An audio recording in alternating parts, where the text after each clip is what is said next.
On April 27, 1961, a new nation was born. Its name, Sierra Leone. A former British colony and protectorate with its more than 2.5 million people, it is a land of contrasts, of isolated huts and air-conditioned hotels, of vast savannas and cloud-draped mountains, of tiny riverside settlements and cities like Freetown, which boasts the third largest natural harbor in the world. Hurrying to Freetown, the nation's capital, to celebrate Independence Day, were representatives of 65 nations, and of course, Sierra Leoneans themselves. They were coming to celebrate the day that a promise was kept. A promise by the British to prepare them for independence, a promise by the nation's leader, Sir Milton Augustus Margai, to lead them to independence.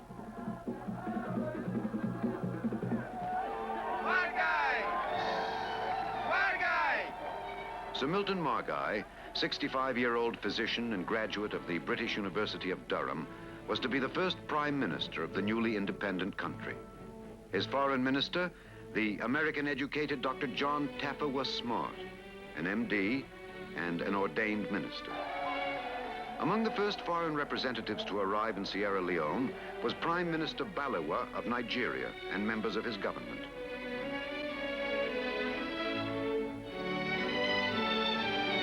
Dr. Smart, who had once taught in Nigeria, spotted an old friend of his among the delegates.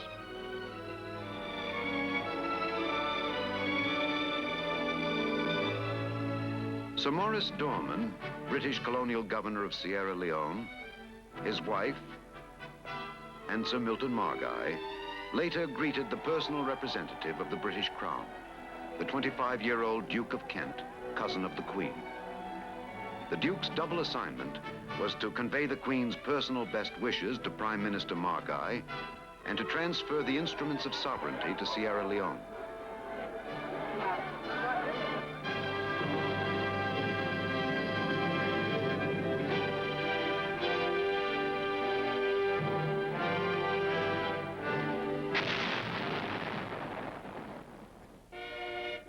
The changing of the colors took place on the night of April 26th.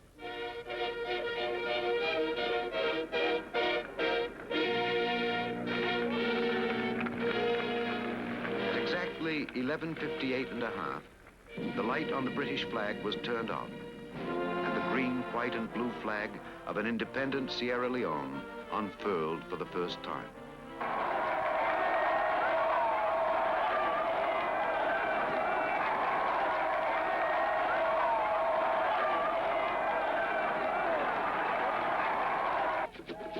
Later, the dances started. 1,200 dancers from all 11 major Sierra Leone tribes performed for an audience of 70,000.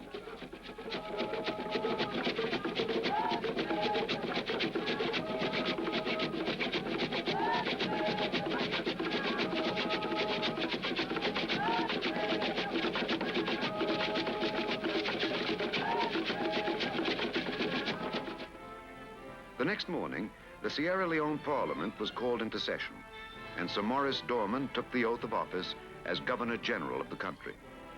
As Governor-General, he was no longer responsible to the British government, but rather to the representatives of the people of Sierra Leone.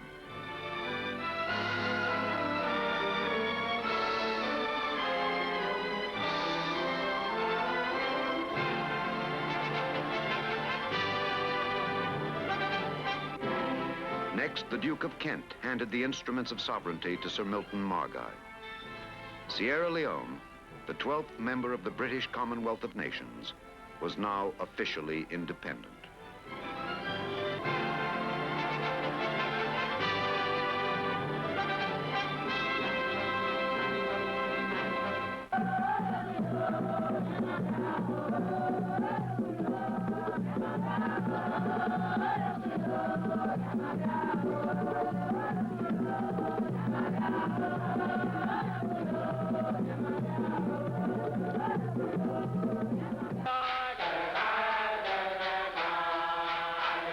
Sierra Leone is a land where Christian, pagan, and Muslim live side by side.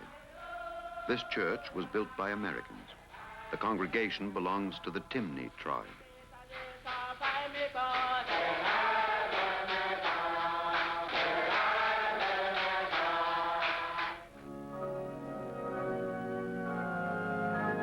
British and American Christian missionaries have worked in the colony and the protectorate since the beginning, just as Muslim missionaries have. Christianity came from the sea. Islam overland from North Africa. Today, the majority of the people are Muslim. Do tensions exist among them? Apparently not. In fact, the encouragement to build Christian mission schools has often come from the Muslims themselves. At a Muslim ceremony on Independence Day, this theme from the Quran was chosen as if to underline the need for cooperation. If ye are grateful, I will increase thee in power, knowledge, and blessing. But if ye are ungrateful, surely my wrath and punishment are severe and tormenting. Although my country is a new country, having its birthday only on the 27th of April, yet this does not mean that we have not been for a long time interested in world affairs. We have not yet had an opportunity to formally pronounce on our foreign policy, but already the Prime Minister has given an indication of the two lines along which it will be built. The first line is naturally a line which is pertaining to our economic foreign policy. We hope to have an open door policy along economic affairs, because our country is one of those that are at the present time underdeveloped. We recognize that it is only the free flow of capital and technical ability that will help us. So we want our door to be open to anyone who wants to come and help us with capital, with ability, with technical knowledge. Or in terms of non-alignment, as some of our African colleagues have said, we are going to take one step forward and say, here is a new country that, like a child, though not in naivety like a child, but because it is our wish, we are going to be friendly to all countries until such a time as they reject our friendship. I am Honorable Paramount Chief Madam Ella Koblo Gulama of Sierra Leone, the first and only woman member of Parliament. Now that our country has achieved independence, I think that the women of my country will be very much interested in more medical facilities, more schools, so that our children will become educated. In years gone by, we have suffered from more infant mortality, and the rate at which the death toll was going up was very high.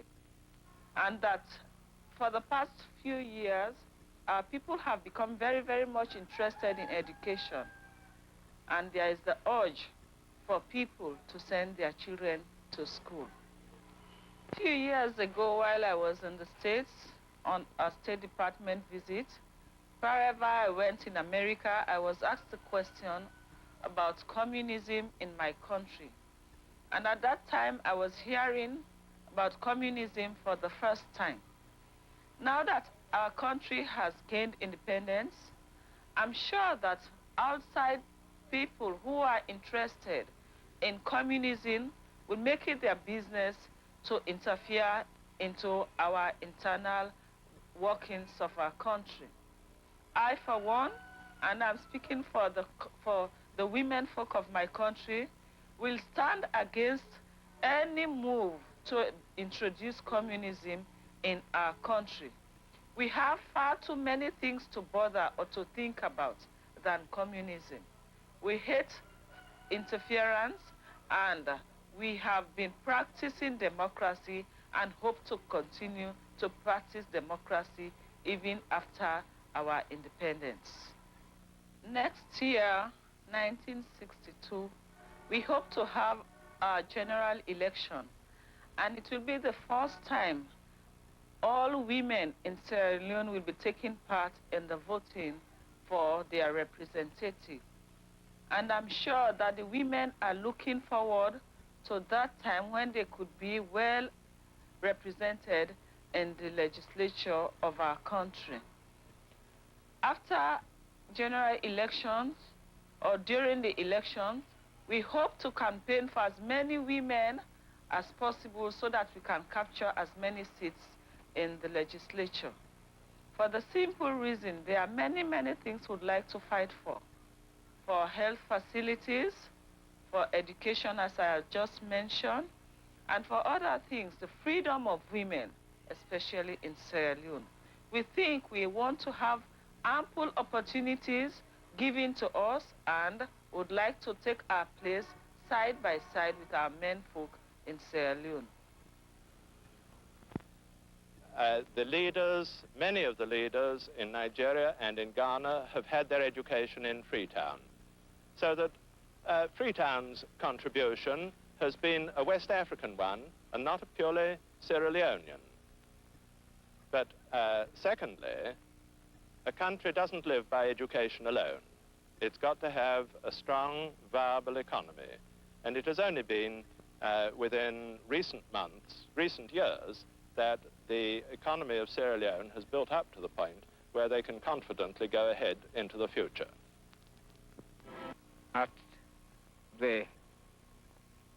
During the last election, I made the election broadcast for my party, SLPP. And my promise to the electorate was that if they followed my government, I would lead them to independence within the lifetime of this house. The life of the house will expire next year, about July, but I might spring a surprise and arrange for election earlier. All I would want to do is return to electorate. I've done the duty which I've promised you. This is what I said. Now, let us go now to the electorate, and you'll decide what form of government you want. Today, we spoke to Dr. Ernest Eastman, a descendant of the emancipated slaves who had settled in Sierra Leone in 1787. We asked him about the early history of his country. The colony of Sierra Leone was founded by several waves of people of African origin. The first set were slaves in the cities of England who had been freed by the judgment of Lord Chief Justice Mansfield in 1772. On being set free, their masters abandoned them, and they roamed about as itinerant vagrants, causing trouble to the poor law authorities of England. Granville Sharp and his friends, who afterwards were responsible for the abolition of the slave trade, 1807, the abolition of slavery, 1833, formed a society for the relief of poor blacks and collected all these former slaves now destitute in London. Some had been servants from the West Indies, not farm servants, but the house servants they were, and some were ex-soldiers from British regiments. They collected them to the number of about 411, and with the help of the British Navy, transported them to the Sierra Leone River. There was no Freetown in those days, and the land was bought from the Timini King and given over to the English government for the use of these poor blacks who had just come from Britain. About 8 years later, there was a war in Jamaica called the Maroon War. And at the end of that war, the Maroons were captured and transported to Nova Scotia. And again, these Maroons from the West Indies were brought to Sierra Leone. And Sierra Leone then had two communities: the settlers, mostly from America, southern states, and the Maroons from the West Indies.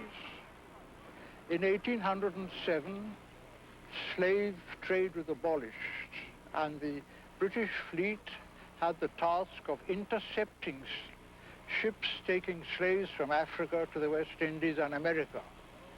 These slaves and ships were landed in Freetown and legally and formally set free, and the ships destroyed. The main link between the former protectorate of Sierra Leone and the former colony is a meandering railroad 311 miles long. During World War II, the bazaars of India and the jungles of Burma heard Sierra Leone soldiers sing about it in calypso style. The train to bow, she no agree for to go. The engine she done tire for lack of plenty fire. The train to bow, she no agree for to go. But go she does, bringing the bananas and the rice and the palm oil and the spices, the produce of the hinterland, into Freetown, making the former colony and protectorate one. And of course, trading is a two-way street, and it is to the coast that those from back country often come to buy pottery and tobacco. And whatever small items of luxury an agricultural people with an average annual income of $47 can afford.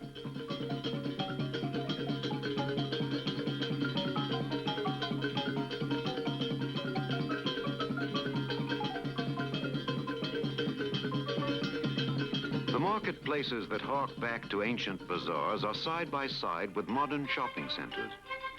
Sierra Leone has its traffic policemen, its libraries, its movie theaters. Its department stores, stocked with goods from all over the world. Its 5 o'clock rush hours.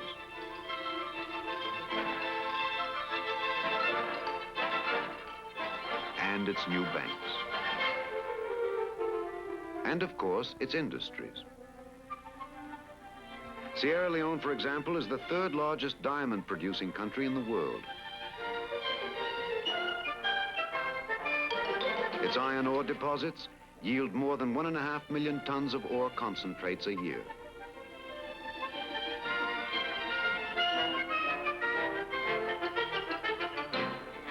Its exports, though, do not match the cost of its imports. Going out of the country, we have diamonds, iron ore, palm kernels and oil, coffee, cocoa, and cola nuts. Coming in, manufactured goods, machinery, fuel oils, cement.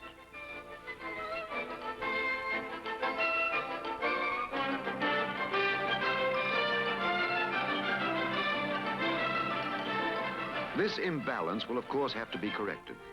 Sierra Leone, as one observer said, is moving into the cold, harsh world of loans, advisors, economists, budgets, and deficits which go along with freedom and independence, and which is so different from the cozy world of mere legislative councils under a paternal imperialism.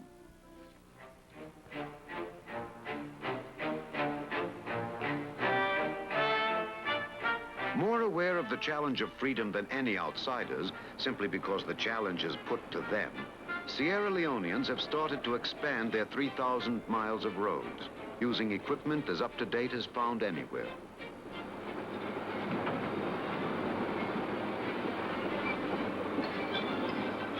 They're putting up government buildings. What would freedom be without a new parliament building? They're pushing ahead on housing, and are adding to their 76 hospitals and clinics. Working in the favor of Sierra Leone's success is the country's absolute determination to push ahead with education. Here we see its 35th secondary school a building. 3 years ago, there were only 26. At the primary school level, it has about 550 schools and some 75,000 students. At the university level, it has Fura Bay College, founded in 1827, the first institution of its kind in all sub-Saharan Africa. Affiliated with the University of Durham in Britain, it offers degree courses in theology, science, liberal arts, and economics. In addition, it has a training program for future teachers. The college stands on the spot where once was located a stockade for slaves.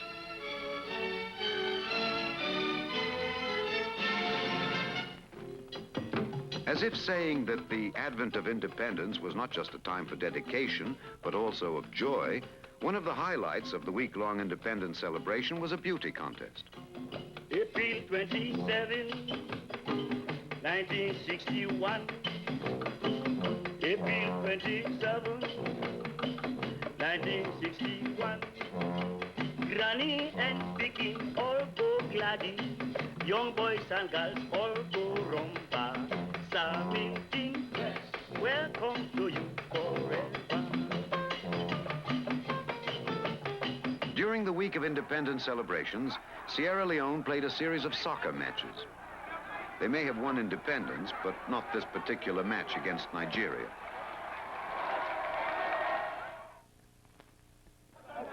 Nine days before independence, Sierra Leone arrested 31 members of a party called the All People's Congress. The official explanation, quote, "The APC does not apparently welcome independence. They want to create disturbances, demonstrations, and confusion during independence, and to bring the whole country into contempt and ridicule. These people are financed from abroad," unquote.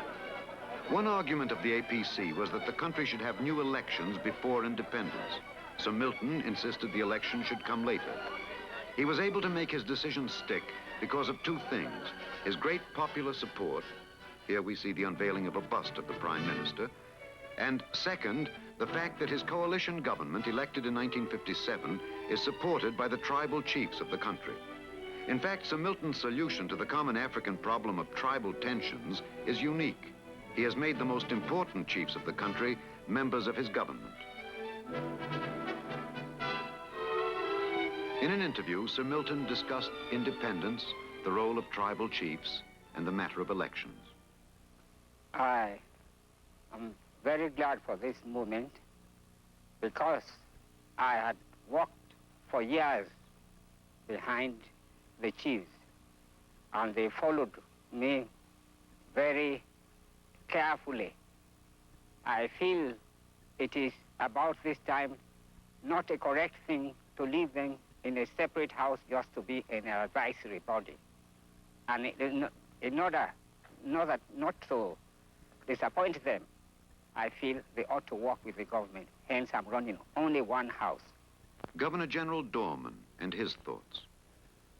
In the past, Sierra Leone has been a country that has had a strong educational background. As far ago as 1826, the University College of Fura Bay was giving higher education to West Africans. So now some people may wonder why it is that Sierra Leone is rather later in its approach to independence than Ghana or Nigeria. The answer is twofold. First, our own people have gone down the coast to help Nigeria, Ghana, and the Congo during the last century. The first missionary society expedition that went to Nigeria was mounted from Freetown. It included the first African bishop and about 20 African priests from Freetown. Sierra Leone, one more African nation emerging into the bright light of freedom. Proud of its past, hopeful, yes, and determined about its future. A country that remembers the bravery of the emancipated slaves who in 1787 built their homes along the shores of the Mountains of the Lion, Sierra Leone. May we all remember what President Kennedy's representative said to Sir Milton Margai. History has bequeathed